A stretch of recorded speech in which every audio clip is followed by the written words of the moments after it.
your big match commentator today is Clive Eakin. If you're in your car right now, do not get out for the next couple of minutes. Sit there in the car park, wind down the windows, stay with me, because Clive Eakin, you've got some news. I'm hoping that this is not my last game, but it is my last season covering Coventry City after 24 years of commentating. So, so this is going to be my last season. I'm hoping to bow out at Wembley in the playoff final, but it might be this afternoon. So it's Coventry City, so we're like, what do we do? This is huge news. It's huge news for us at BBC CWR. It's huge news for you personally, obviously, and it's huge news for the listeners to BBC CWR who have absolutely loved what you've done for the past 24 years. When do you do it? Do you do it now, or do you hope that you're going to get to Wembley and we're like, oh my God, it's Coventry City, we better do something now? Look, it's obviously nothing lasts forever. I've done it for 24 years. I've been very, very lucky to be able to do this job for so long, and I've really, really enjoyed it. I'm not retiring, by the way. You might still hear me and see me from time to time, but as Sky Blues commentator, I'm stepping down after 24 years, and it's been brilliant, great fun. Everything from Barnet away in League Two, which for some reason is etched deep in my memory, that goalless draw at Barnet, right up to an FA Cup semi-final, a playoff final. It's all been fantastic. I mean, I'm really lucky to be here. I mean, what a journey you have witnessed for Coventry City Football Club. I mean, you bear witness in the way any super fan can say that they bear witness to the remarkable journey from the fall down from the Premier League to the Championship. I mean, all the way down and all the way practically back up again. I mean, my first game officially in the role was actually the first game after relegation. So I'm hoping I'll also do the last one before promotion.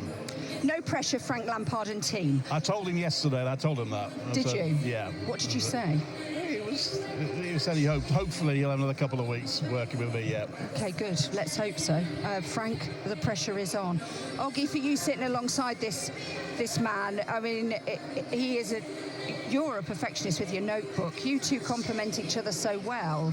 He is an absolute credit to his profession. Can I just say it's very sad news for me personally, because Clive was probably the reason I'm sat here now. I remember the time I retired was on the golf course. I got a call from Clive and he asked me if I'd like to consider doing some summarising. Now I've got nothing to do.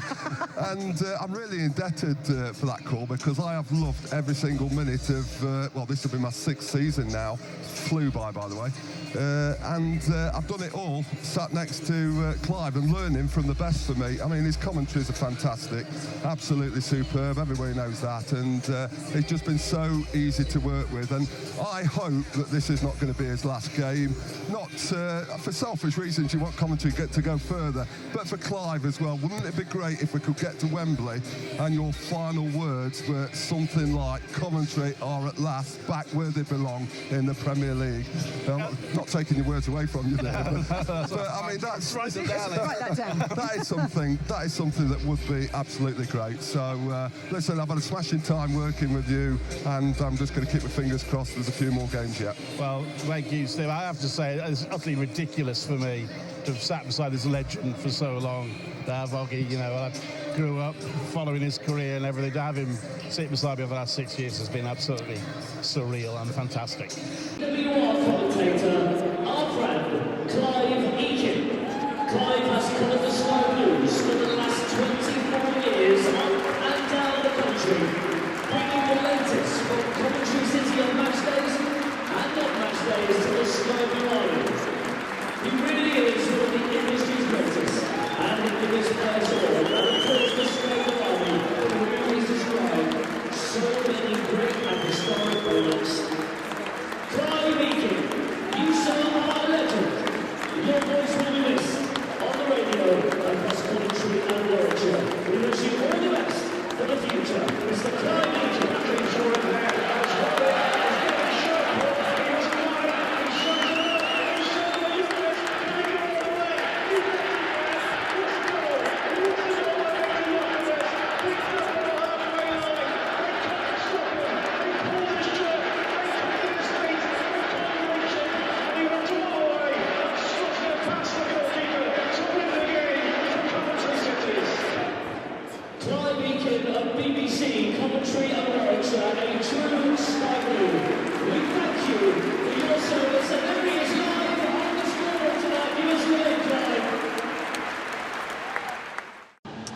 Well, Steve, we knew they needed to win, and they did. What was the fuss about? It didn't feel like that, did it? I thought they were fantastic today. I mean, it was a big job, big pressure, but the fans, they got behind the team, and the team were on the front foot right from the word go. Plenty of crosses, blocked shots, some that went wide. I thought they did enough to get in front, and they did get in front. But Middlesbrough, were a threat. I mean, they didn't lie down, did they? They came fighting. Ben Wilson had to be inspired. Great to see him back in the side. Tremendous save just after half-time when it was 1-0. And then a couple of changes from the manager, Asante coming on, doing very, very well up front. He ran the line really well, and then had a hand in the goal when he laid Redoni in to give us a bit of breathing space at 2-0. And 2 more goals for Jack Redoni.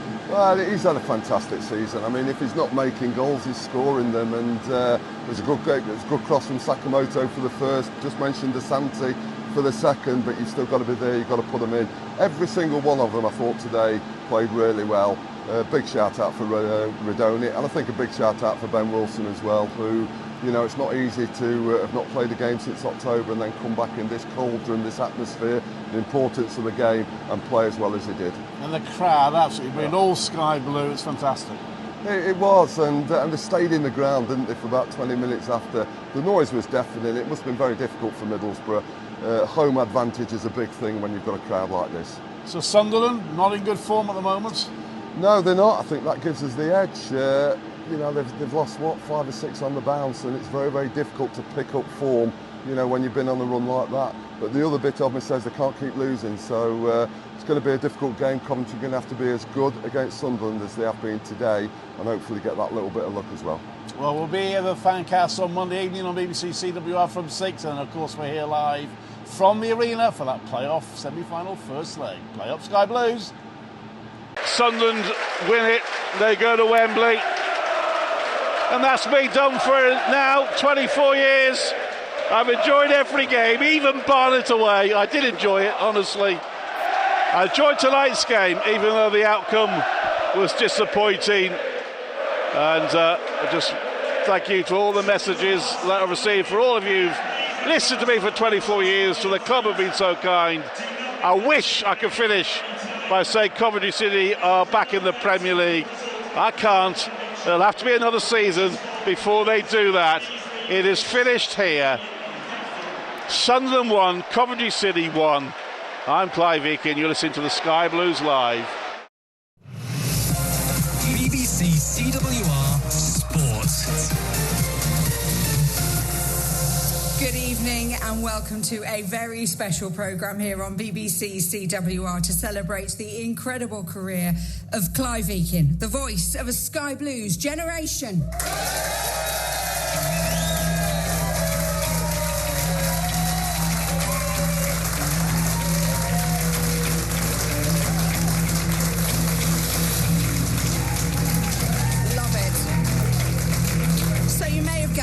That we're here with a live audience live at the HMV Empire in Coventry. Invited special guests are here as well. I'm Lorna Bailey, and it's my pleasure to be able to lead you through an hour paying tribute to our much-loved colleague and fans' favourite over 24 years. Now, Clive Eakin, hello, welcome. Hello, Lorna, how are you? I'm really good, thanks. How are you? I'm good. Hello, everybody. Hey. We're going to have some Q&A, some stories, some reminiscing, but before we get started, a few stats. Is that okay? Yeah, the ones that Anthony put out got me into trouble because of the number of defeats that I commentated. Yes, I know. That's coming. I didn't want to necessarily mention that you have a poor record, Clive, but anyway, here we go. So Clive Eakin began his career at BBC CWR in 2001, but official start date at the BBC was rewind back to 1988. Yeah, sound right. The official date being September the 26th, when your continuous service with the BBC began. You've been looking at my personnel file. Not all of it. So, stat fans, here we go. I'm quite impressed with these, so please feel free to clap at the end because I put a lot of work into this. That is 36 years, 8 months and 3.5 days. Don't know where the half a day came from, but anyway. Which is 440 months, 1,914 weeks, which is 13,396 days, or 19,290,240 minutes, which is the same as 214,336 football matches. That is a lot of football. Thank you. That's your career in 90-minute sections. Some of the Sky Blues matches seem that long on their own, but I think we might get to that. So you mentioned Anthony's stats. So Clive joined BBC CWR in the summer of 2001 to become the voice of the Sky Blues as BBC CWR's commentator. And in that time, thank you to Anthony, has chalked up these stats of his own. So overseen 1,236 games. This is impressive. Probably have to take about a dozen off because I did miss the occasional match, but it'll be about that. Okay, but some of those went to extra time, so we'll just add that in. Your first, you've been part of the journey of 10 managers over that time. Did you realise that? I think it's more than that. Do you? Yeah, I do. Have we not included enough? Okay, then maybe there are. Maybe there are. This is the one that got you into trouble. 438 wins. Yeah. 334 score draws and 465 defeats. Not my fault, though. It's not your fault, Clive. We all know that, don't you? We have no impact at all on anything that happens on a football pitch at all, ever. No. Yes, I did get into trouble. Brighton away at Withdean, the old stadium, when I did say Brighton shouldn't score from this free kick. And they did. And people got very cross. I said, well, they shouldn't have scored from it. It was badly defended.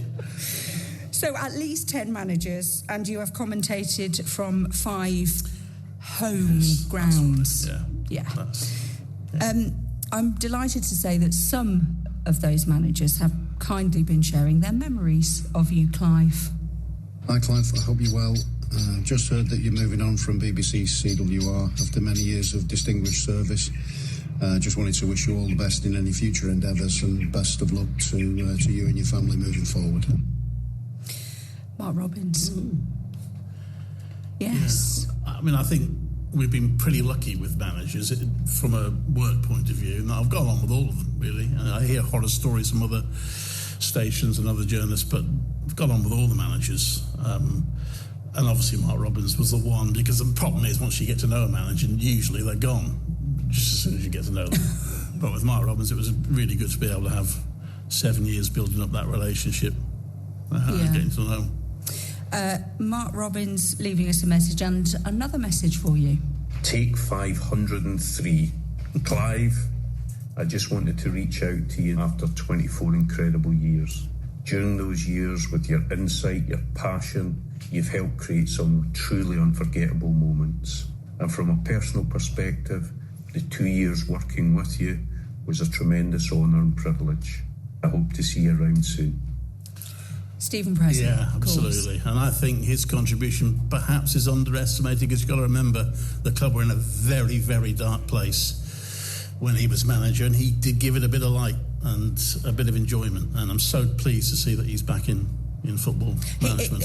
It's been quite tricky to get him to get that message to you. I'm like, I appreciate you're really busy at the moment, Stephen, and I'm sorry to interrupt and everything, but we're really grateful that he has been able to send that message. How tricky is developing that relationship? As you mentioned, sometimes managers are in and then they're gone, and then there are interim managers, etc., etc. How key is that relationship for a commentator? I think it is pretty important. It's good if you can build up a good relationship.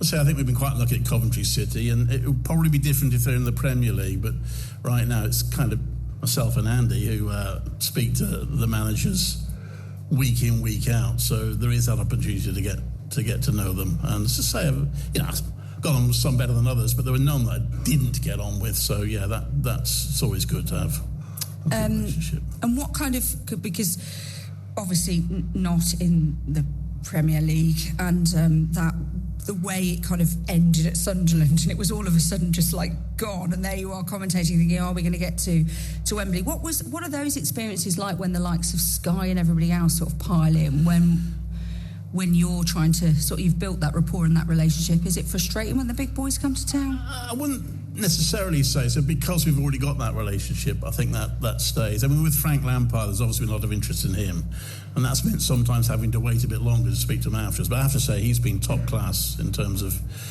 dealing with me. Always been really kind and good after games as well as before games. So obviously in the Premier League it would be different, because you have them turn up week in, week out, whereas at the moment it's sort of every now and then when they turn up. But I think I'd like to think the managers know who's on their side, who the regulars are.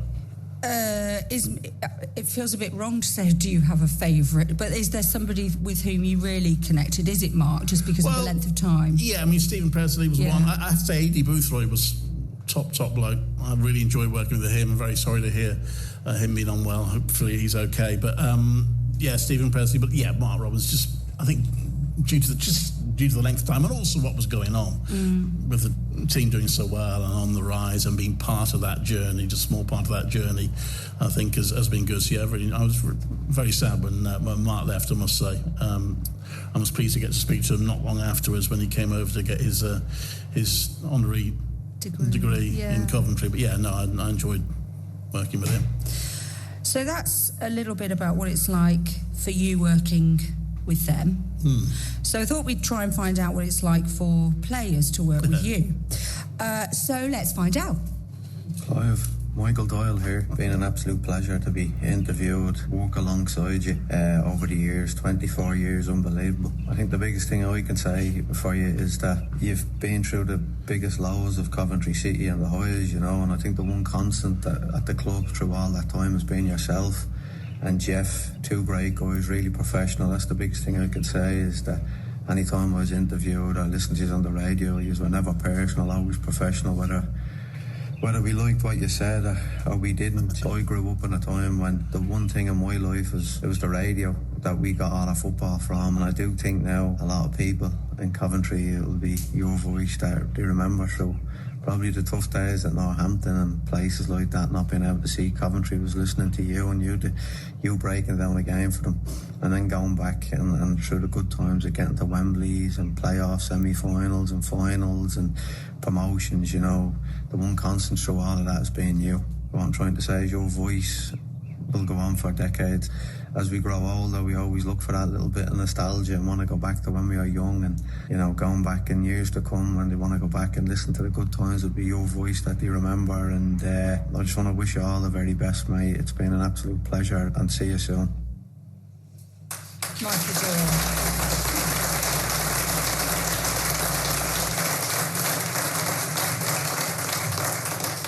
It's your voice that people will remember. He's so right, isn't he? It's just that the nostalgia, and everyone sort of nodding along here in the audience in the Empire, and it means so much. Did you have an idea of how much you meant to the Sky Blue Army in terms of your contribution?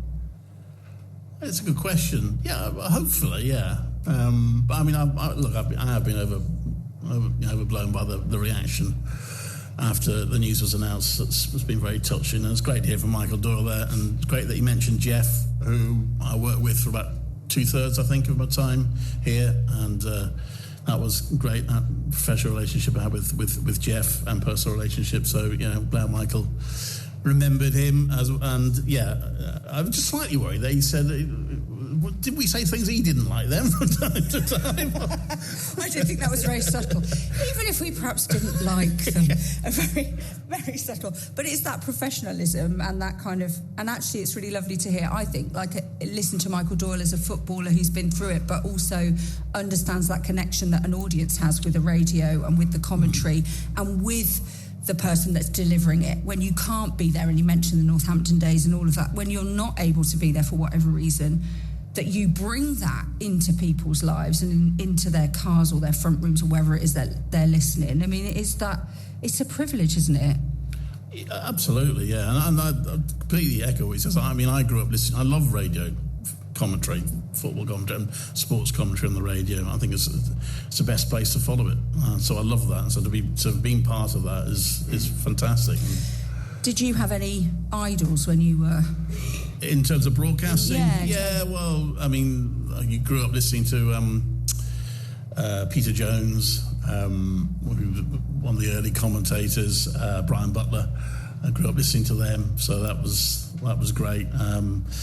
I just remember because they only used to do second half commentary in those days. You remember, you just listened to Radio 2 that was on when I first started listening, and they were only allowed to do second half commentaries and weren't allowed to tell you what game they were doing until kick-off. So and local radio as well. I listened to quite a lot of local radio commentaries as well. So.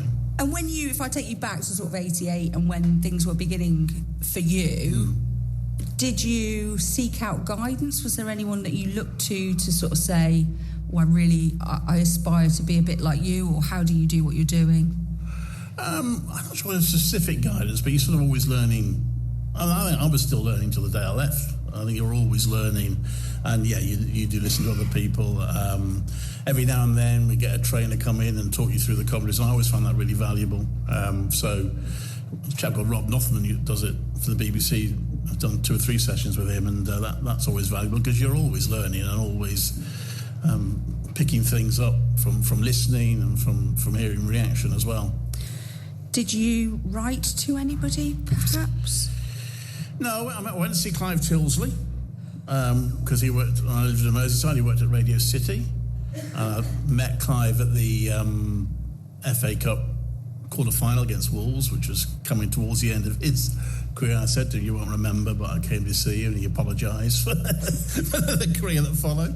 But I spoke to him. I remember speaking to Pat Murphy when I first started doing cricket reporting and commentary. I'm sure I did write to others. I can't remember. We remember in those of us that are in the office, there was a moment where you'd come back from Wembley and gone, saw Clive Tyldesley, just walked past him. Like, didn't you not talk to him? And no, just sort of walked past him. Anyway, talking of Clive Tyldesley. It's Clive at Wembley. Sorry, you should be here really, shouldn't you? This would have been a nice place to say goodbye.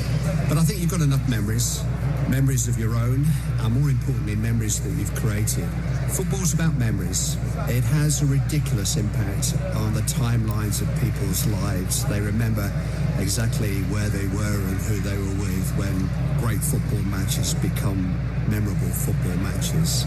And to be somebody who becomes a part of people's memories of those matches is what makes our job really special. And you've done that. You've connected with millions of people that you never meet, and they think they know you because they trust you, because of your knowledge and because of your warmth and because of your commitment. So don't miss Wembley today. Just reflect on all the wonderful memories that you've had and the wonderful memories that you've made. Enjoy.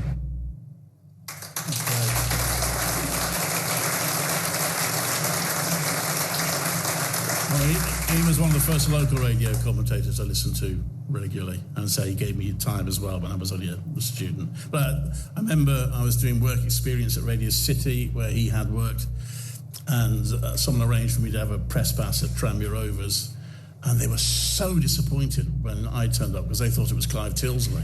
They were really disappointed. They just saw Clive on the sheet. They're like, oh my God, we're going to get Clive Tyldesley. This is amazing. Who are you?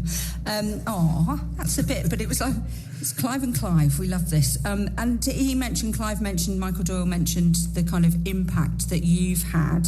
I'm going to take Q&A and speak to those that are here at the HMV Empire for us at BBC CWR in this special In Conversation with. And Will Ulrich is out and about with the roving mic. Who have you got? Yes, we've got lots of questions to come. But Ben, you sent a lovely email to Clive. It's pages and pages, which Clive has read and we've shared. I guess, what does he mean to you? Well, the football commentator is your doorway into what's... there's plenty of people probably can't afford season tickets, can't afford to go to the games. So the football commentator is the one that brings it into your home. Rob and Stuart were the commentators of my youth. And then coming down the M1 from Sheffield in 2001, Rob wasn't there anymore, and there was this new voice, and it took a little while to get used to.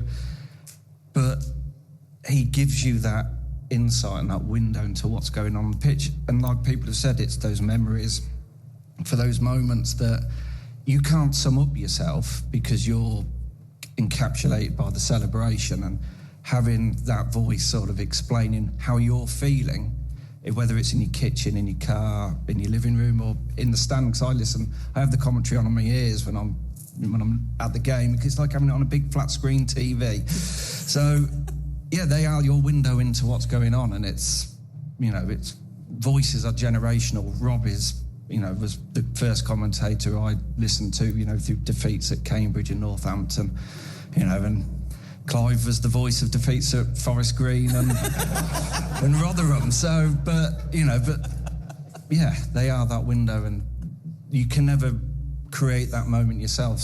You have to have that voice to hone it in for you. So.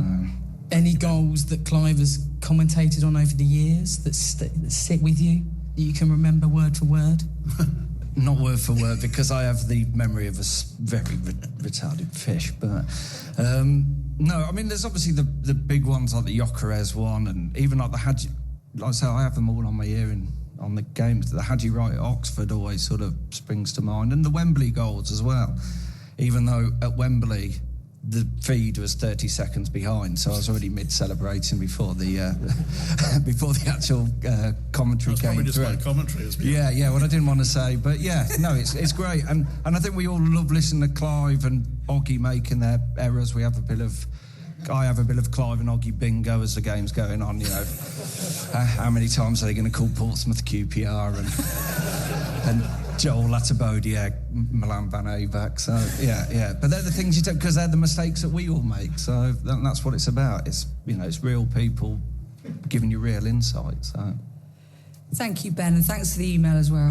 Yes, thank you for that. Oh, that's one thing that has surprised me. I must admit, it's been the reaction to the Give Me Five. I had no idea people liked it so much.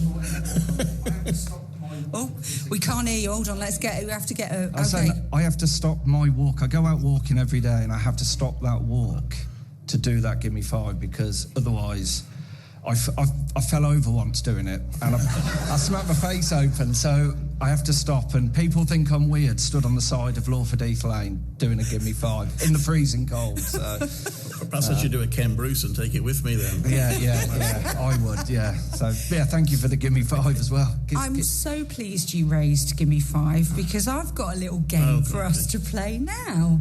It's not Give Me Five because it's copyrighted and it's especially Clive's. This is called Can Clive Name That Game? I am going to play you some of your commentary, and I want to know if you can identify the match. Bonus points for the final score.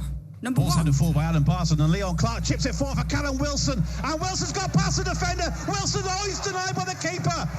He's got it again, Wilson. The chance is still there for Leon Clark. It's clear. Well, you would have put your house on that one. You would have put your house on that one. Come on, Clive. Was it at Northampton, I'm guessing, but I don't know what the game would have been. I can tell you it was 2013. Yeah. Nah. I'm so... Honestly, watch this. Do you know what it is? Stuart Linnell. You think so? Stuart Linnell is here, and he thinks he might know. It wasn't the Northern Area final, was it? Oh, right, yeah. Of the Football League trophy? I don't think so. Okay. No. You'll like this. Are you ready for this? Does anybody else think they might know? No? Okay. The score was Coventry City 1, Tranmere Rovers 5. I know. You included that, not me. Well, I couldn't not. And also, it was just it was a Callum Wilson. It was let's bring up some of the kind of players that you've had the opportunity to commentate on. Callum Wilson, James Maddison, I mean, etc., Victor Jokeres in recent times, Hamer. I mean, the list goes on and on and on. But for you, are there moments when you're commentating at the start of maybe somebody's career where you're looking at them now and going, yeah, they're not going to be at Coventry City for that long because they're going to get poached, or just the outstanding talent that you've seen? Yeah, well, I mean, you mentioned some of there. Obviously, Callum Wilson was one. There was outstanding, and James Maddison burst on the scene. I mean, sometimes players burst on the scene and don't quite go on the way you expect. I mean, Tom Bayliss was an example of that. But yeah, obviously Victor Jokeres, you could see, took him a while, actually. People forget that. It did take him a while to really get going, but once he did, you could see he was destined for great things. And as a commentator, are there any of those players that make it like easier for you? I think the better the football, the easier the commentary is. I've always said that, because if you think about it, if the game is flowing, if a player is flowing on a run, making successful passes, much easier to describe that than the ball just pinging back and forth between players. So yeah, I think the better the football, the easier the commentary is sometimes. And a little mention for Tranmere. Did you particularly enjoy that 5-1 victory? It's surprising. I found myself detached during the game. Before and after, maybe not, but during the game, I found myself quite detached from it. Is that a skill that you've had to work on, or is that something that was just you were able to do? Because actually, like as fans, detaching yourself emotionally is like impossible, and I think it's really difficult. But you're sitting there, just having that ability to be able to go, I'm here to do my job and only my job, even at Wembley, even then. Well, yeah, I mean, look, you're involved in it, and one of the things that sometimes local commentators get annoyed about is when we're accused of being a fan with a mic. That's not what we are. That doesn't mean that we're not part of it, and we're wanting the team to do well, and we're empathising with the fans, if you like. But it is different. I've always said that watching football is different as a commentator than as a fan. Nick Hornby actually mentioned it in his book Fever Pitch. And he talked about the fact that as an Arsenal fan, he couldn't imagine working in the media at Arsenal because it's such a different thing from actually being a fan. Stuart Linnell was telling me he shouts and swears at the referees now, which he did do when he presented, to be fair. But it is a different dynamic. Let's carry on with can Clive name that game? Hughes is onside. He could score here. He has.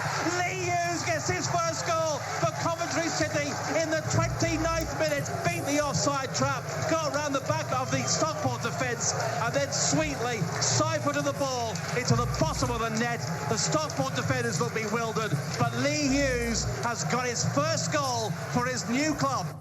And that was the second game I did, because I did do West Ham away the season before, a 1-1 draw as a one-off. Rob must have been away, so I did that as a one-off. But yeah, that was the first match after I joined CWR, and 2-0 at Stockport. We thought, this is going to be fun, the championship. Well, whilst there is, we didn't realise how bad Stockport were at the time. I'm afraid it was the very first commentary match that you did at the start of that 2001 season. Now we have number 3. This one may be a little bit more tricky, but I'm wondering if you'll get there, if you can remember some of the things that you've said to me and on the radio in recent weeks. Can you name this game? Can I say anything? No, because I couldn't find the actual commentary. I could only find the atmosphere. So you've got to work it out from just the fans. Is it Barnet? Yeah, Barnet away. I don't know why that game sticks out in my memory. It was sort of where we bottomed out, I think, a little bit, back in League Two. It's an early kick-off, I remember, because for some reason Sky decided to cover the game. So I think we rocked up at Barnet about 12:30 or something, and it was a 0-0 draw. And that one sticks out in my memory for some reason, because things did only get better from there. Yes, I was so pleased that one stuck out. The hours I have spent trying to find commentary on that match and not been able to do it. But you didn't archive it, I don't think. No, I know. And finally, can you name this game? The chance for the Sky Blues. Gilbig and Amara have scored for Coventry City. Stuart Bevan's volley save, and Bigger Amara was there to slot in the rebound. And 43,000 Sky Blues fans are on their feet as the players are mobbed in the far corner. The Sky Blues have got a dream start at Wembley. Yeah, it was the Footballing Trophy final at Wembley. Geoff was pitch side on that game, I remember. And that was sort of the real start. I'm glad to see Dave Boddy here, but him and Mark Robbins started really to turn things around from that moment, particularly in terms of the relationship with the fans, which had reached a really bad point before they arrived. And I think that's when they started to put that right and get the fans on side, and things, yeah. And when, having been following the Sky Blues too, obviously there were some difficult times when because we've heard like Mark Robbins and Dave Boddy over the years talking about sort of seeing that swell, that army of Sky Blues fans there. Were you not surprised, I suppose it's not the right, but were you taken aback a bit by that kind of presence there and the atmosphere? Oh, it was very impressive, and that's always been a feature. I mean, I remember when we played, let's be honest, Manchester United reserves in the League Cup. Second round, it was later in the competition, wasn't it? Michael Misser scored 2 goals, and 11,000 Sky Blues fans rocked up for that one. So it's always been there, but yeah, it was a fantastic sight at Wembley, and I'm sure it was an inspiration to those involved in the club at the time. And at that point, could you have thought, I'll be back at Wembley again with Coventry City several more times? I didn't think they'd get as far as they did that quickly, I must admit. I hope, that following season, of course, was the season in League Two when they did get to Wembley. They actually finished 6th in League Two, so it wasn't a cakewalk by any means. But when they got to Wembley that second time, things. But I would not have expected then that they'd been playing in a Championship playoff final a few years later. And how does it differ being in Wembley doing your job than being like at the CBS or wherever else you might be? It's because as fans, it's special. It's different. Is it that? Yeah, I think so. Yeah, it's a sense. Definitely get the sense of occasion, and you're always there a lot earlier as well, so you're getting the build up, and you do absolutely sense you're there. Is the food better? They look after us quite well at the arena, but it's quite good at Wembley. I'm not saying necessarily better than the CBS. They do a mean bolty pie, but what I mean is like, is the food better? It's that kind of, I don't know. I imagine you there with like properly catered and really. Yeah, to a point. Yeah. Any particular favourite grounds in terms of? Well, Arsenal and Old Trafford are two. Are they? When we played the cup tie against Arsenal. And Geoff and I were leaving the ground at the time when the steward said, "See you soon." And we thought, probably not. And let's get back out for some more questions from the audience, Will. Yeah, Matt, obviously you had a question about the press boxes that Clive has been to over the years? Yeah, well, that was, Lorna's kind of asked the question. Oh, sorry. That's fine. Well, firstly, Clive, I want to say congratulations on such a great career. And secondly, on behalf of the Fancasters, thanks for being so good with us when we come in the studio and making us feel relaxed and including us and asking the right questions. It's been a pleasure for all of us here who've been in with the studio here, so thank you very much for that.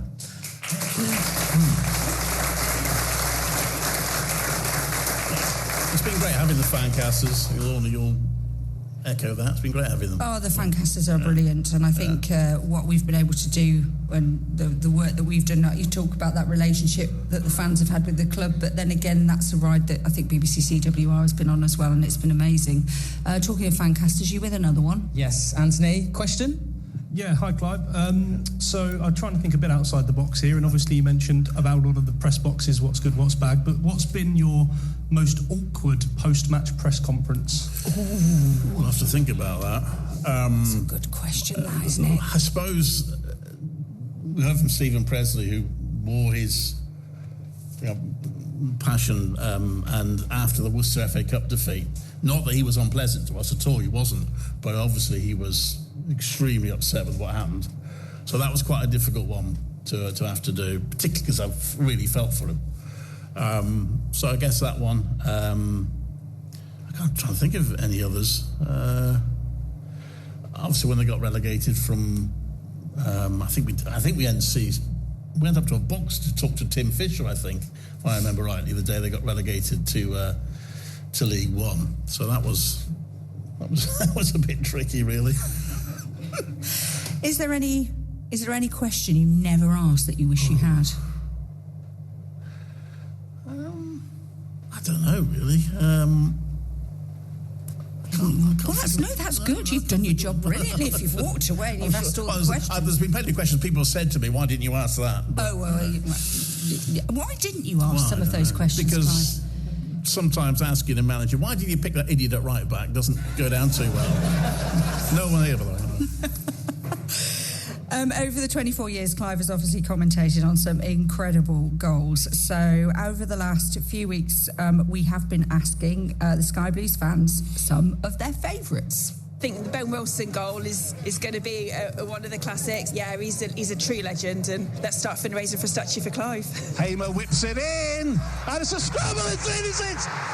Sky Blues, Blackburn are penny for a handball. Wilson's claiming the goal. Ben Wilson, they just have scored. The Sky Blues are celebrating this confusion. Blackburn are demanding a handball. The Sky Blues supporters are delirious. I think the goal's going to stand, and Coventry City have rescued it in stoppage time. A massive goal, and Ben Wilson's going to get back now. Never mind celebrating the goal, Ben. You've got to now get back into goal now. Especially the games last season for the Wolves game. Listen to that on the radio. Yeah, brilliant at the end. A lot of emotion. Sims for right. And Coventry City are going to Wembley. The Sky Blues bench are on the pitch. Casey Palmer has run from the bench the full length of the pitch to celebrate. Ashley Wright has surely won it for Coventry City. What an FA Cup tie. What a quarter-final. And what a scoreline. It's an FA Cup scoreline for Coventry City. 3-2. Probably Wembley last year when Torp scored. Great commentary, great celebrations. Callum O'Hare, he chips it forward looking for Wright, and Wright runs onto the ball. Hatchie right into the penalty area, pulls it back, and you won't believe it. Coventry City have won it, and it's Victor Torp. United players all lie on their backs. They can't believe it. Neither can Coventry City, I think. I think if I could pick one that stood out, it might be Gyökeres's goal against Wigan, where he picked up on the halfway line and turned. And I heard different commentaries, but Clive's was just absolutely fantastic, and that's what he was all about. Gyökeres battling for it there, has won it. He's getting his shirt pulled. He doesn't mind. He shrugs it off. He's still going Gyökeres. Can he go all the way? You bet he can. What a goal. What a goal by Victor Gyökeres. Picked up on the halfway line. They couldn't stop him. They pulled his shirt. They kicked in his feet. They couldn't reach him. And he went all the way and slotted it past the goalkeeper to win the game. Yeah, I mean, come on, that was just immense. I know the amount of people that I've just seen, who are actually know that word for word. Have you proper done it when you know that there are people out there that can absolutely word for word nail your commentary? As a colleague actually, I don't remember, but a colleague was telling me, yeah, it was a great goal, but apparently it started with McFadden just lumping the ball up the pitch fairly aimlessly. I don't remember that bit. There you go. Well, you don't need to. I mean, that must have been a delight. That was a real moment, and you know that you connected with the fans. They absolutely loved that commentary and the others. Has there been this is a bit random, is there one goal that stands out for you? I mean, that one obviously does a fair bit. I think that the Wolves goals, because we thought they lost it 2-1, thought they were heading for a gallant defeat. Although I have to say, and it's not the only time he's done it, Oggy predicted what was going to happen. He said, listen, this is not lost yet. I really believe that they can get back into this. He's done that a few times, Oggy. The only time he got it wrong was a penalty shootout, wasn't it, against Sheffield Wednesday, when he said, I think Jake Bidwell was going to score. That was the only time. Everything else you got right. It did. I think it's bringing back memories for me now, Clive. But from my point of view, can I thank you for everything that you've done whilst I've been doing this job. You were the first person when I retired to ring me up actually and say, look, would you fancy doing a little bit of summarising for CWR now that you're doing nothing? And I've got to say, I said I'll think about it for about 2 or 3 seconds and thought, yeah, that sounds a really good way of going back to the CBS and watching Coventry City play, and I've thoroughly enjoyed it. You've absolutely made my job so easy. It's been so easy to work with you, and I've thoroughly enjoyed every moment of it. I really have. So thank you very much for that.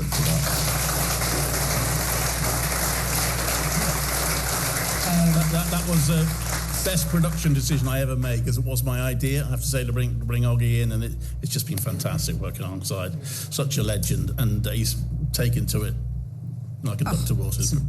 Brilliant at it, absolutely brilliant. And you've obviously spent quite a lot of time in a car with Clive Eakin. Oggy, what's he like as a driver / passenger? He doesn't let me drive. Not now, but I can tell you one little story that I do remember actually. How many Hillsboroughs are there in the United Kingdom? Yeah. We're off to Sheffield Wednesday, and the first thing that Clive will always do is put the sat-nav on. He says, right, Hillsborough, got the directions. We're getting to the M69, M6 intersection at Walsgrave, and Clive's going, right, it's showing right. I say, no, you've got to go left, you've got to go up the M69. He says, no, it's showing right. There must be some traffic about, we're going right. And me and Andy were in the car at the time, we're thinking, this can't be right. Sure enough, he's gone down the M6. We know we're going totally the opposite way. Then about 5 minutes down, all of a sudden Clive goes, right. He says, I didn't realise there were two Hillsboroughs in England. We are actually going to Hillsborough near Watford. Andy Turner, you've shared many press conferences and journeys with Clive. Any memories stick out for you? Absolutely, yeah. Talking of near misses, we actually made the game that day. Perhaps, Clive, it's confession time. Do you want to remind the listeners about the match that you set out for and didn't make? Can I take you back to pre-season in Germany? Oh, yes. That wasn't... Under Chris Coleman, I think it was. Yeah. There was yourself and the Telegraph photographer at the time. I think it was Gary McAllister, wasn't it? It might have been. Yeah.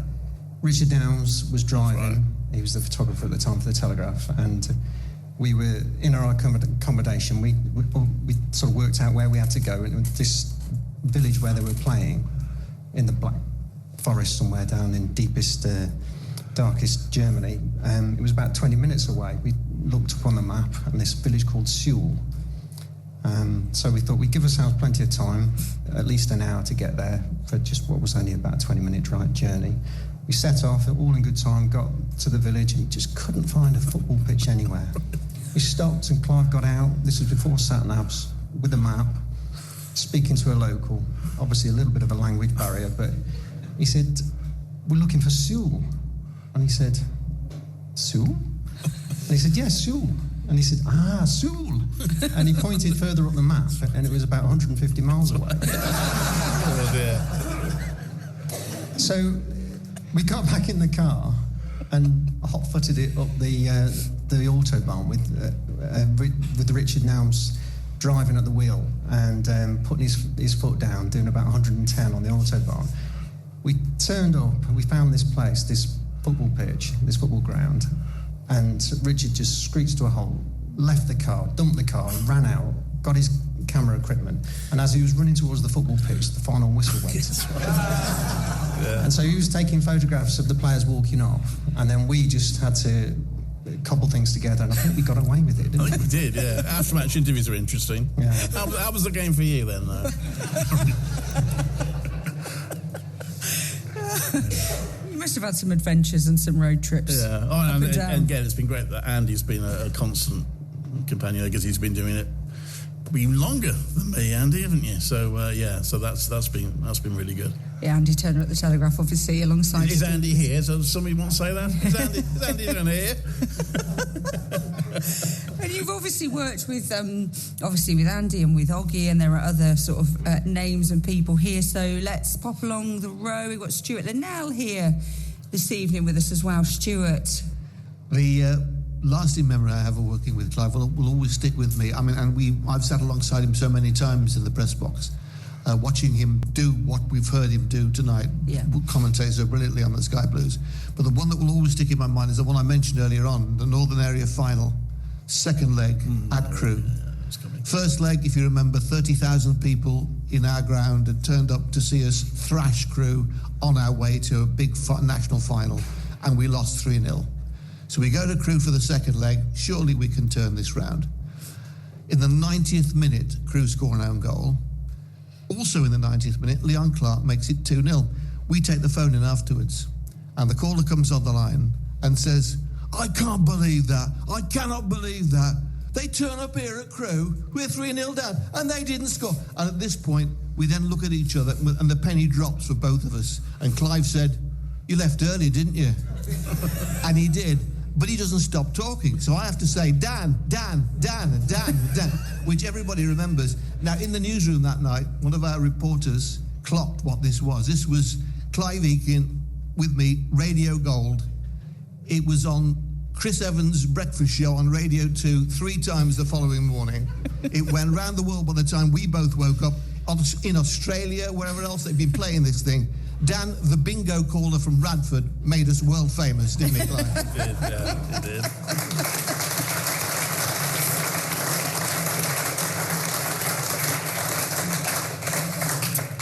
Who else have we also got along the front row? Oh, Rob Baldock. Oh, no, he's like... no, don't. Because you are Rob Baldock is the person who is struggling a little with a chest infection, which is one of the reasons why he doesn't necessarily want to try and croak his way through this. But you've been responsible for getting Clive on air over the last 24-plus years and have sat alongside and worked with him. And as briefly as you need to make it... What's Clive been like for you? I'm the voice that no one wants to hear, because whenever you hear my voice on the air, it's because the line's dropped out. And so no one wants to hear me. I mean, I've been fortunate to work with Clive since the mid-90s at WM, and to have been with him since he started at the CWR has been an absolute privilege, the privilege of my career. Really enjoyed it. And so I just want to say thanks to Clive for all of the creative ways I've learned how to insult pieces of equipment which are inanimate but have refused to work, and then I'm talking down the phone saying, Clive, we've only got 2 minutes to go on the air. Well, when this thing works. And so it's that's always my memory with Clive. But thank you, Clive. It's been an absolute joy working with you. Honestly, there is no better studio producer than Rob. It really is.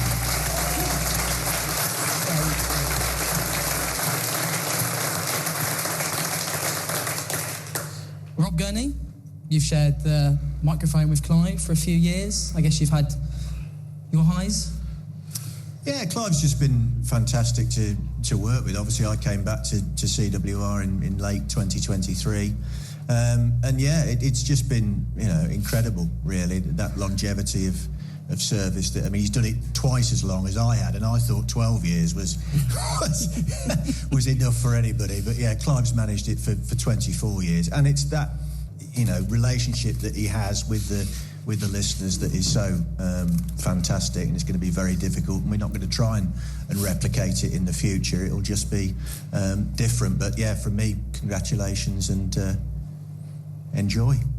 Thank you. Well, it's been good walking alongside Rob towards the end, and I'm still feeling the vibrations on the desk at Norwich when Norwich scored twice in stoppage time. Yeah, from 1-0 up to losing 2-1 and 4 minutes of stoppage time. Yes, I nearly disgraced myself that day, but fortunately just reeled it in But we were time. cheered up by Norwich fans as we left, saying he's not even very good, that. Sub scored the 2 goals. Yeah. Helpful, yes. Yeah. So there's the football, obviously. Oh my goodness, look at the time. It's BBC CWR, and you're listening In Conversation with Clive Eakin. There's the football, but you also do other things. But rugby, cricket, Sounds of the 70s, wants to give a little nod to that programme. Clive is also an expert on politics, so does loads of the politics stuff as well. Outside of the football, what kind of is your passion? I did enjoy that 70s music show, even though no one else did. I love doing it, yeah. Broadcasting is a great thing, and I've been lucky enough to be able to try my hand at different things, presentation, and as you say, not always just sport. So yeah, I've loved it all. Good. Richard Moon is here, that you've worked alongside on the rugby. Clive, I had the honour of summarising with you on a commentary of a different shaped ball. It was a real privilege. We went all over the country. One of my memories is when we, just after Christmas, went all the way up to Newcastle. It took us 7 hours. We finished the commentary. We drove back in the fog. You came back to Leamington, and you had a 2-hour drive home. And then the next morning, you were up over to Peterborough to do Coventry. Absolutely amazing grafting, loyalty, passion showed in rugby as much as you did in football. Thank you.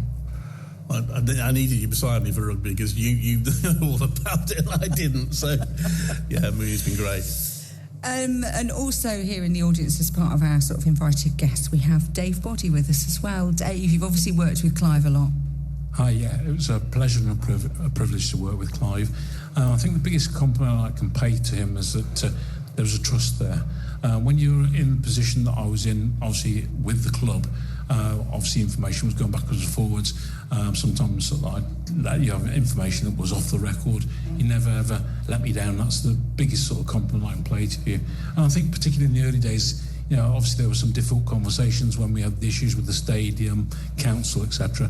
You never shied away from difficult questions, but you always did it in a very professional manner, and so it was a privilege working with you. I actually first started working with you, Dave, right at the beginning of my broadcast career when you were secretary at Worcester City, and I was covering for BBC Hereford and Worcester. Yeah, that's a long time ago. That was back in the, well, I say late 80s, wasn't it? So, yeah. But I must say congratulations to you for what you did for Coventry City. It's fantastic. Thank you. So let's go back to the audience and get a few more questions. Who do you have, Will? Claudio. Good evening. Firstly, it's great to hear 4 decades of Sky Blue commentators with Clive, Stuart and Rob here. It's just absolutely fantastic. But Clive, as a Coventry City fan, there's many games where I've wanted to walk out, when it's been absolutely dreadful. Has there ever been a time when you just thought, I'll tell you what, headphones off, mic drop, I'm out of here? I do remember a few times where we've actually said, when the fans are leaving, we wish we could follow them. But no, you've got to carry on to the end. Thank you. Have you got some more over there? Will's wandering around. We yes. do. Lily? I was just wondering what your favourite Sky Blues game has been to commentate on. I have to think about that. There have been a few. The season when they were scoring last-minute winners a lot. There was Nottingham Forest away when I think Matty Godden scored in stoppage time. That might be up there. There's nothing better than a stoppage time winner, is there? So well, unless it's Sunderland that are scoring it. Coventry City, yeah. A stoppage time winner, I said.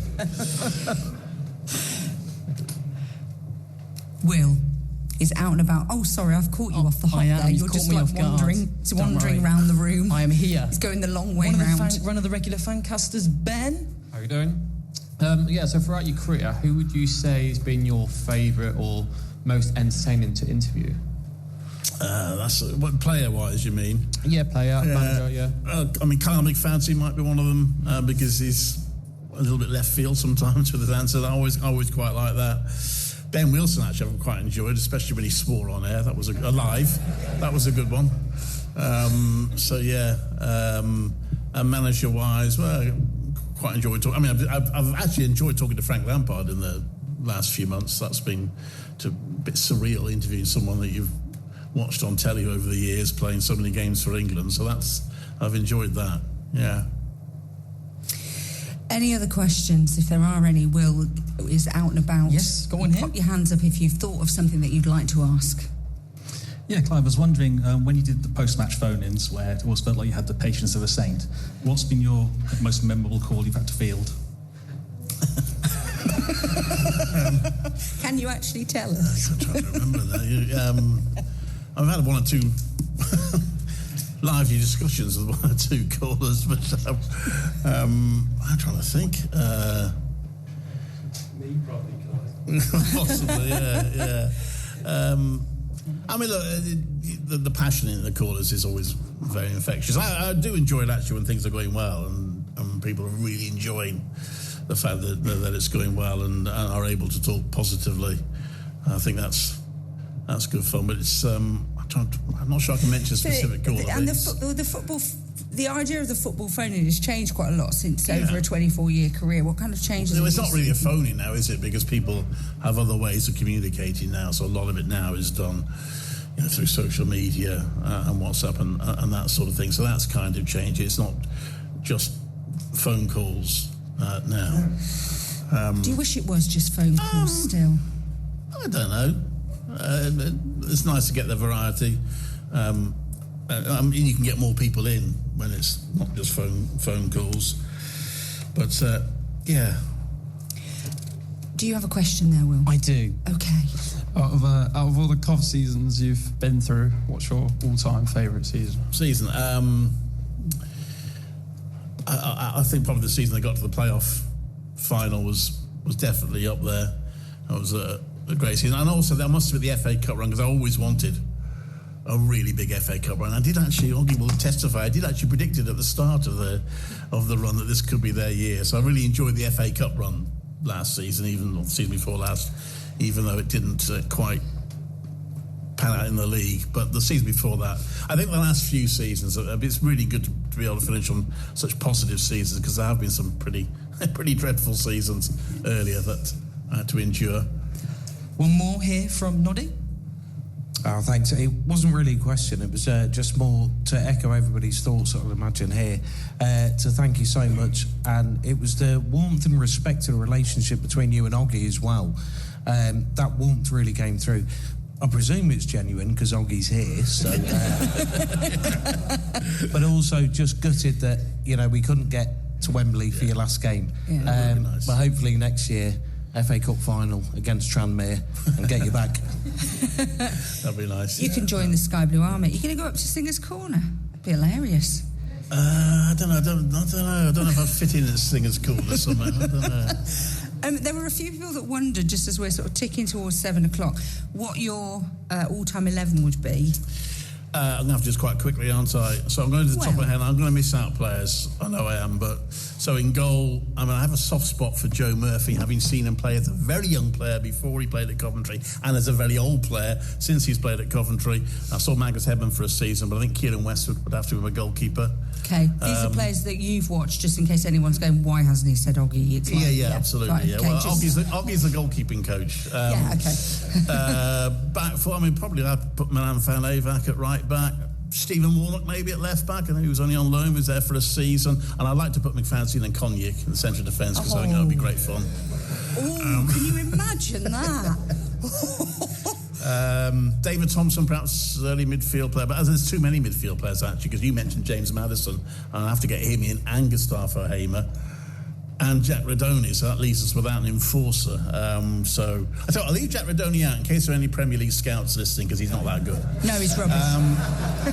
So I'll put him as an enforcer. This might be controversial. I don't necessarily like the way he played, but Dennis Wise, the season they came 8th under Mickey Adams, I think he played a huge part. He should have been sent off after 30 seconds of his debut, by the way, but wasn't.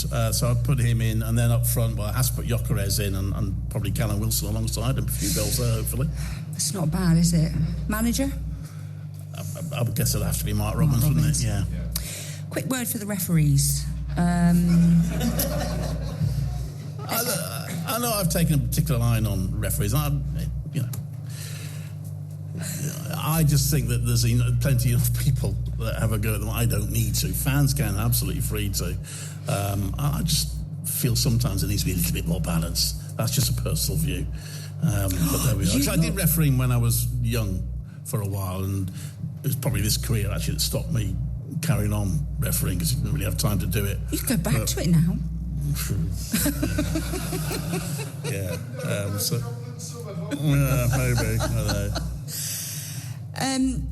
We are coming towards the end of this special programme that we've put on. Hopefully you've enjoyed it, and hopefully everybody listening has enjoyed it as well. It's been a bit nods. We'll get a big round of applause in a mo, but I want to give you the time to say anything if you want to add. Thank you for everyone turning up tonight. I'm really overblown to see so many people turn up, see my name alongside Johnny Rotten and New Order on the board.